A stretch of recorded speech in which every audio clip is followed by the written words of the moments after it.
Ladies and gentlemen, I want to talk to you about a concept that has the power to protect your peace, restore your dignity, and recalibrate your boundaries.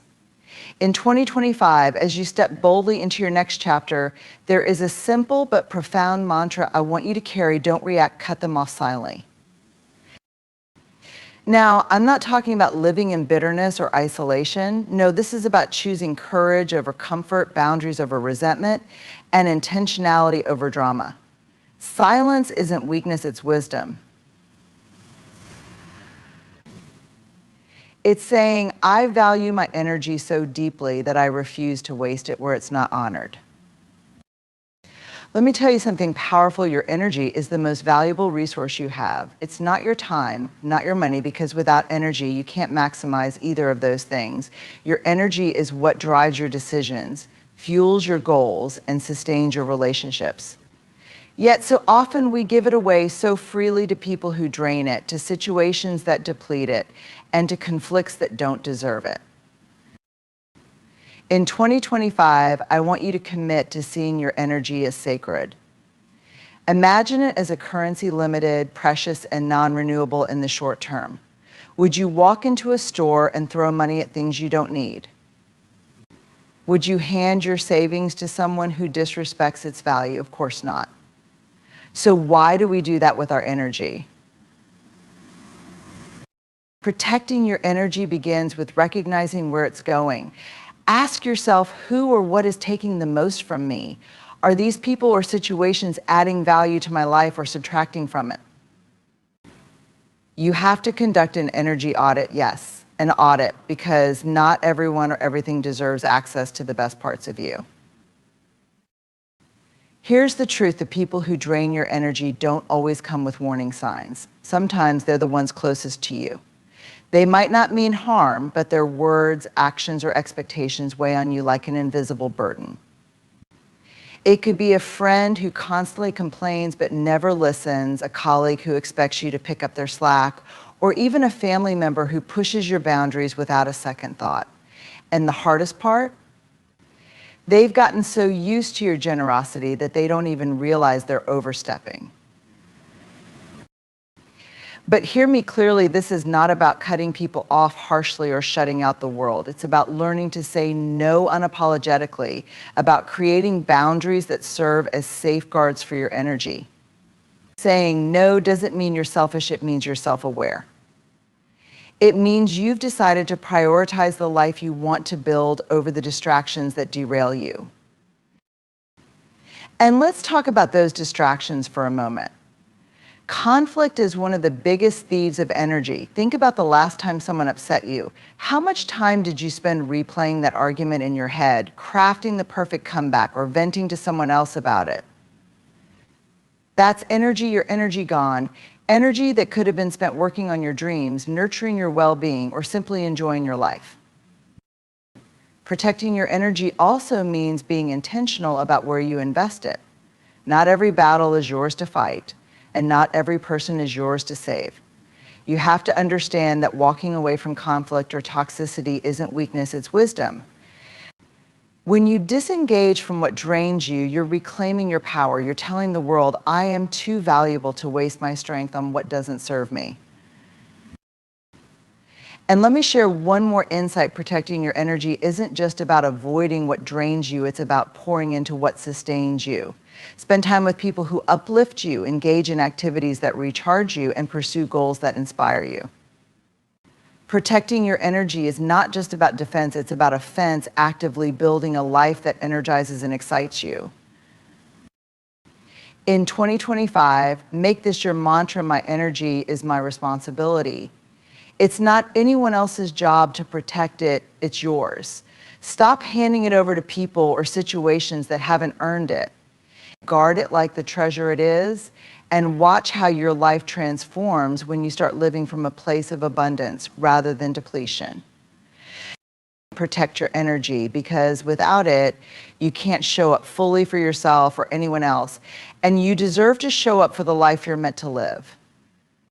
Boundaries. The word alone carries a sense of strength and clarity. But let's be honest, how often do we truly understand the power of boundaries, let alone enforce them?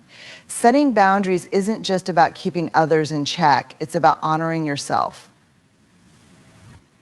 It's a declaration of self-respect that says, I value myself enough to define what I will and won't allow in my life. When you establish boundaries, you're not just drawing a line, you're creating a framework for how others can interact with you. It's a statement that you recognize your own worth and refuse to compromise it for the comfort of others. Let's make one thing clear: boundaries are not selfish. In fact, they're one of the most compassionate things you can establish, not just for yourself, but for the people around you. Why? Because boundaries remove ambiguity. They clarify expectations and allow relationships to flourish in mutual respect. But here's the truth: boundaries are often uncomfortable to set, especially if you're used to being a people pleaser or someone who avoids conflict. Saying no when you've always said yes can feel foreign. And you might worry about offending others, disappointing them, or being labeled as difficult. But let me tell you something: the discomfort of setting a boundary is temporary, the pain of living without them is permanent. Imagine this: you're a beautiful home filled with light, love, and potential. Now picture leaving your doors and windows wide open 24/7. Anyone and anything can walk in at any time, bringing their mess, their demands, and their expectations.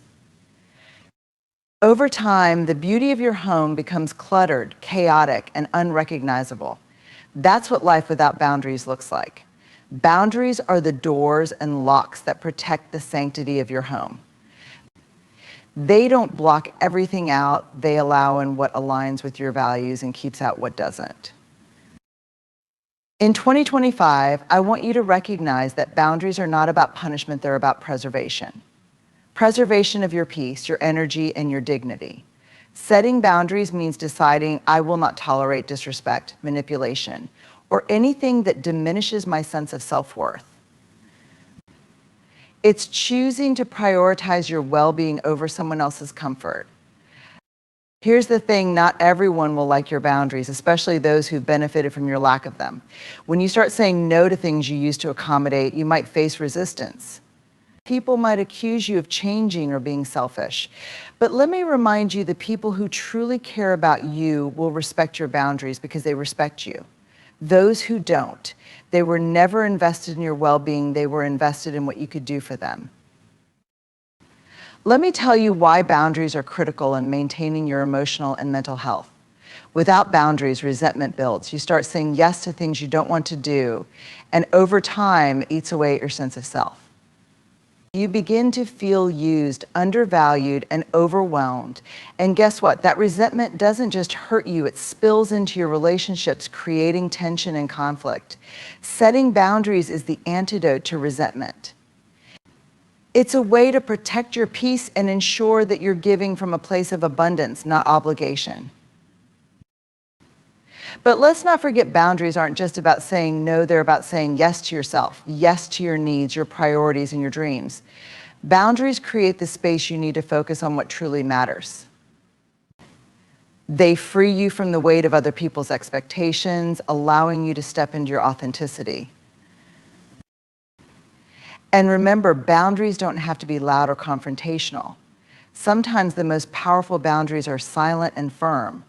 It's not about announcing to the world what you won't tolerate, it's about quietly enforcing it. It's choosing not to pick up that call, not to engage in that argument, or not to participate in situations that compromise your values. In 2025, let this be your commitment: I will honor myself by setting boundaries.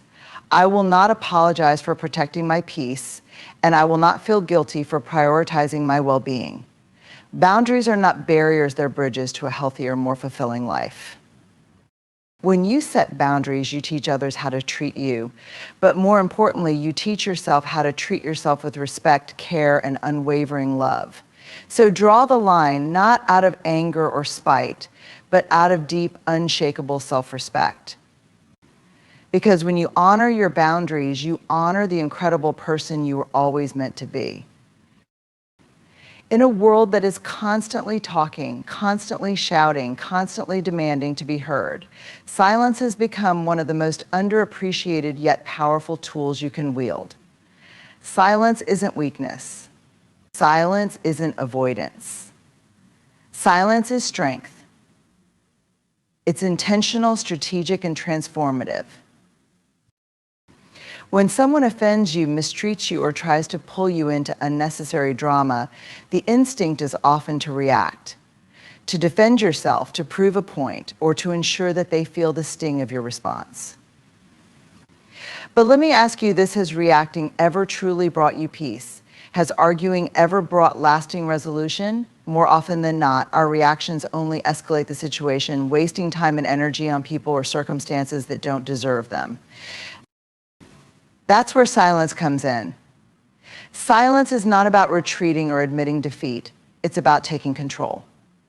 When you choose silence, you're choosing not to fuel the fire. You're choosing to conserve your energy and let your actions speak louder than your words ever could. Silence sends a message that says, I value my peace more than this argument. But let's go deeper. Silence is not just the absence of words, it's the presence of self-awareness. It's the ability to pause, reflect, and decide what truly deserves your attention. Silence allows you to step back from the noise, assess the situation, and make a choice rooted in clarity rather than emotion. It's the ultimate form of self-control. Here's the beauty of silence: it forces others to face themselves. When you refuse to engage in their chaos, they're left with nothing but their own actions to reflect on. Silence is a mirror, and it's often far more powerful than any words you could say. The person who expects you to react is caught off guard when you don't. The person who thrives on conflict is disarmed when you choose calm. Silence shifts the power dynamic. It places you in control of the narrative without ever having to raise your voice. Think about this: when you respond with silence, you remove the fuel that keeps negativity alive. Arguments lose their momentum. Gossip loses its power. Toxic people lose their grip on your emotions. Silence is your way of saying, I see what's happening, but I refuse to participate. Silence also speaks volumes in relationships. Whether it's a friendship, a partnership, or a professional connection, silence can be your way of setting a boundary. It's saying, without words, I will not entertain disrespect, manipulation, or anything that diminishes my self-worth. You don't have to argue. You don't have to explain yourself. Silence is explanation enough. But let's be clear: silence is not about ignoring everything. It's about choosing where to invest your voice. There are moments when speaking up is necessary, when advocating for yourself or others is the right thing to do.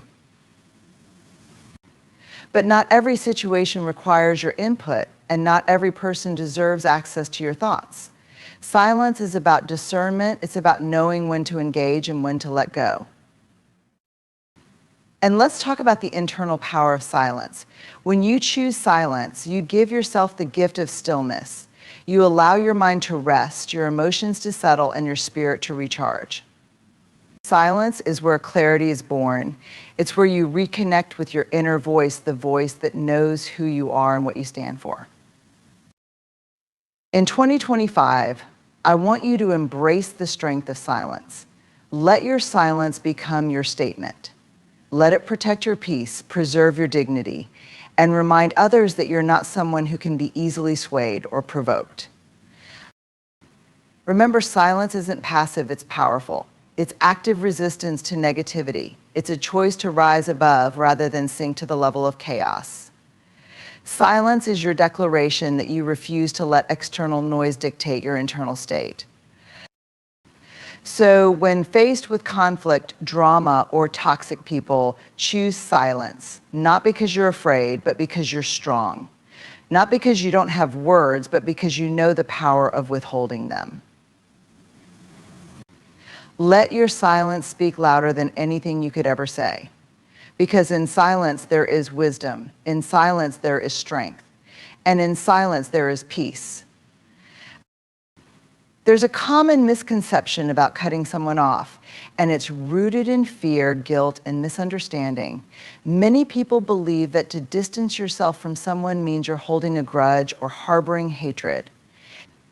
But let me set the record straight today. Cutting someone off isn't an act of hate, it's an act of healing. It's not about punishing them, it's about protecting yourself. We need to understand that some connections are like open wounds. They hurt, they fester, and they prevent you from fully thriving. When you recognize that a relationship, whether it's a friendship, a family tie, or even a romantic bond, is consistently draining your spirit, it's time to evaluate its place in your life. Cutting off toxic or unhealthy relationships isn't about animosity, it's about acknowledging that some people or dynamics are not compatible with your growth, peace, or purpose. When you choose to cut someone off, it doesn't mean you wish them harm. On the contrary, it often means you're mature enough to wish them well, but from a distance. You're saying, I love myself enough to step away from what's hurting me. Cutting someone off is not rejection, it's redirection. It's redirecting your energy toward healing, toward positivity, and toward building the life you deserve. Think about it this way: if you're holding on to something that's breaking you, how can you hold on to what's meant to build you? You can't carry the weight of toxic relationships and expect to soar. Sometimes cutting someone off is the most loving thing you can do, not just for yourself, but for them too. Staying in a relationship that is fueled by resentment, pain, or constant conflict doesn't serve anyone. Walking away creates space for healing for you and for them. Now, let's address the guilt. Guilt often comes disguised as loyalty. You think, but I've known them for so long, I can't just let them go. Or, what will they think of me? Here's the truth: longevity doesn't equal loyalty, and loyalty doesn't mean sacrificing your well-being. Just because someone has been in your life for years doesn't mean they're meant to stay forever. People come into your life for a reason, a season, or a lifetime, and it's okay to recognize when their season has ended. Cutting someone off doesn't erase the good memories or the lessons you've learned from them. It simply acknowledges that the dynamic has shifted, and continuing in the same way is no longer healthy. It's about honoring what was while letting go of what no longer serves you. But cutting someone off doesn't have to be dramatic. You don't need to announce it, explain it, or justify it. Healing is personal, and you don't owe anyone an explanation for protecting your peace. Some people will understand and others won't. And that's okay. Remember, your healing journey is about you, not about their approval or understanding. Here's an important truth: cutting someone off isn't about shutting down your heart. It's about opening it to something greater. It's about creating room for healthy relationships, for genuine connections, and for the love and respect you deserve. When you remove toxicity from your life, you make space for positivity to flourish. Cutting someone off also teaches you about self-responsibility. It's a reminder that you are in charge of your emotional, mental, and spiritual health. You can't control how others treat you, but you can control whether or not you allow them to stay in your life. Letting go is your way of reclaiming your power and reminding yourself that your peace matters. And let's not forget, forgiveness is part of the healing process. Cutting someone off doesn't mean you're holding on to bitterness. It means you're forgiving them for the role they played in your pain, even if they never apologize. It means you're forgiving yourself for staying in a situation that hurt you, even when you knew better. Forgiveness doesn't require reconciliation, it requires release. In 2025, I want you to redefine what cutting someone off means. It's not about hate, it's about love. Love for yourself, love for your future, love for the peace that is waiting for you on the other side of the pain. Cutting someone off is not a final chapter. It's the beginning of a new story, a story where you prioritize your well-being, embrace your healing, and step boldly into the life you were meant to live. So when you think about letting someone go, remember this: you're not giving up on them, you're choosing to show up for yourself. You're not shutting them out, you're inviting healing in. And you're not cutting them off out of hate, you're cutting the cord that's been holding you back so you can move forward in freedom and peace. Peace is one of the most valuable treasures you can possess. It is the anchor that keeps you steady in the storms of life, the foundation upon which you build a meaningful existence, and the compass that guides you toward your purpose. Yet peace is also one of the most vulnerable aspects of your life. It is constantly under threat by distractions, negativity, toxic relationships, and even your own inner doubts and fears. That's why guarding your peace is not just an option, it's a necessity. To guard your peace fiercely, you must first recognize its worth. Too often, we undervalue peace because it seems intangible. You can't hold it in your hands or measure it in dollars, but you feel its absence the moment it's gone. When your peace is disrupted, everything else suffers. Your energy diminishes, your clarity fades, and your ability to make sound decisions weakens. Peace isn't just a luxury, it's the foundation of a thriving life. Guarding your peace starts with discernment. Not every opportunity, relationship, or invitation deserves your yes. Saying yes to everything is often a fast track to chaos. You must learn to evaluate what aligns with your values, your purpose, and your well-being. Anything that doesn't align with these core principles is a threat to your peace. Discernment is your shield. It protects you from being pulled in 1,000 different directions that lead nowhere. Guarding your peace also requires boundaries. Boundaries are not walls, they're gateways that allow in what nourishes you and keep out what drains you. Without boundaries, you leave your peace exposed to the whims and demands of others. Setting boundaries isn't selfish, it's self-preservation. When you say no to what disrupts your peace, you're saying yes to yourself. Another critical aspect of guarding your peace is learning to let go. Letting go of grudges, past mistakes, or toxic attachments is essential. Carrying emotional baggage is like dragging a weight behind you. It slows you down and saps your strength. Letting go doesn't mean forgetting or invalidating your experiences. It means freeing yourself from their grip. When you let go, you reclaim the mental and emotional space that negativity once occupied, making room for peace to flourish. Guarding your peace fiercely also means managing your time and energy with intention. Time is a non-renewable resource, and how you spend it determines the quality of your life. Pay attention to the environments you enter, the conversations you engage in, and the media you consume. Are they feeding your peace or stealing it? You have the power to choose where your energy goes. Choose wisely. Self-care is another vital element of protecting your peace. It's not just about spa days or bubble baths. It's about attending to your physical, emotional, and spiritual needs on a daily basis. It's about ensuring that you're not running on empty, that you're nourishing yourself in ways that sustain your peace. Self-care is not indulgence, it's an investment in your resilience. Lastly, guarding your peace involves mastering the art of detachment. Detachment doesn't mean you don't care, it means you refuse to let external circumstances control your internal state. It means recognizing that your peace is not dependent on everything going perfectly. Detachment allows you to remain calm in the face of chaos, grounded in the midst of uncertainty, and centered even when the world around you is anything but. In 2025, let us step into a higher level of self-awareness and self-respect. Refuse to react to negativity, distractions, or toxic relationships. Protect your energy fiercely, set boundaries that honor your worth, and embrace the silence that speaks volumes. Understand that cutting someone off is not an act of hate, but an act of healing, a declaration that your peace and purpose matter. Guard your peace as the priceless treasure it is, for it is the foundation of a fulfilled life.